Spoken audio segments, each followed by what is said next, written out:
कल पूरे दिन भारतीय जनता पार्टी, उनके बददिमाग प्रवक्ता, उनके विक्षिप्त मंत्री लगातार लगे हुए थे। लेकिन ये सारे मामले धराशायी हो गए क्योंकि राहुल गांधी जी तो लोकतांत्रिक मूल्यों की बात कर रहे थे। इनके आका ने तो ऐसी बातें करी है कि सिर शर्म से झुक जाए। 2015 मई चीन के सामने कहते हैं हमने क्या पाप किया था कि हम हिंदुस्तान में पैदा हुए। जब ऐसे वक्तव्य हम लोगों ने दिखलाए तो थोड़ा हमलावर कम हुए। पेगासस पर भी बेचारे कुछ नहीं बोल सकते क्योंकि जो जांच समिति सुप्रीम कोर्ट की थी उसने कोर्ट को बताया कि सरकार ने सहयोग ही नहीं किया। एकदम से 6:15 साढ़े 6 बजे के बीच में ब्रेकिंग न्यूज हर चैनल पर। कैसे राहुल गांधी जी ने तथाकथित भाजपा के कहे अनुसार और कुछ चरण चुंबकों के कहे अनुसार चीन की तारीफ करी और पुलवामा के शहीदों की अवहेलना करी। तो थोड़ा बहुत मीडिया का एक्सपीरियंस से समझ में आ गया कि व्हाट्सएप आ चुका है, खर्रा निकल चुका है, सबको नतमस्तक होकर चरण वंदन करके अब ये लाइन पकड़नी है। राहुल गांधी भारत की राजनीति के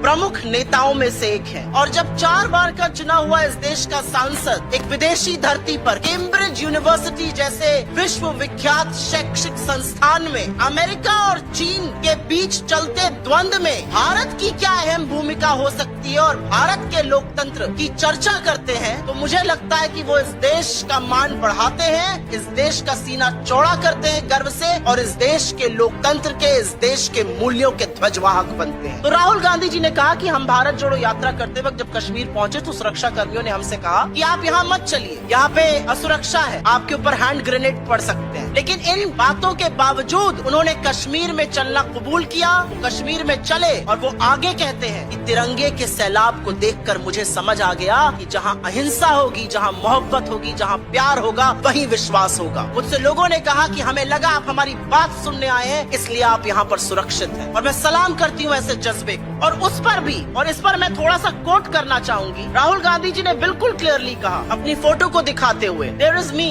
putting flowers on the spot where almost 40 soldiers were killed by a car bomb. आपके साथियों को, नोएडा के कमांडो वॉरियर एंकर गण को बाय अ कार बॉम्ब, इना कार बॉम्ब समझ में आता है। अगर ट्रांसलेशन आप गलत कर रहे हैं तो मेरे नेता के खिलाफ आप ये नहीं कर सकते हैं। इस बयान पर भी आप ओछी, गंदी, अमानवीय राजनीति करिएगा। आप भले पुलवामा न गए और मैं कहना नहीं चाहती थी, जब पुलवामा में सैनिकों की शहादत होती है तो हमने अपने सारे कार्यक्रम स्थगित कर दिए थे। अमित शाह जी इलेक्शन रैली करते हैं और इस देश का चुना हुआ प्रधानमंत्री man versus wild Jim Corbett में बेयर ग्रिल्स के साथ शूटिंग करते रहते हैं। तमामों घंटे के बावजूद भी प्रधानमंत्री मोदी ने अपनी शूटिंग नहीं रोकी और जब पुलवामा में सैनिकों की शहादत हुई तो प्रधानमंत्री को कोई उनकी शूटिंग से डिस्टर्ब नहीं कर पाया था। हमारे नेता ने जाके वहाँ पर पुष्प अर्पित किया, आप उस पर हमें बोलेंगे। इस पर तो हम आपको ऐसा मुंह तोड़ जवाब देंगे कि आपको छुपने की जगह नहीं मिलेगी।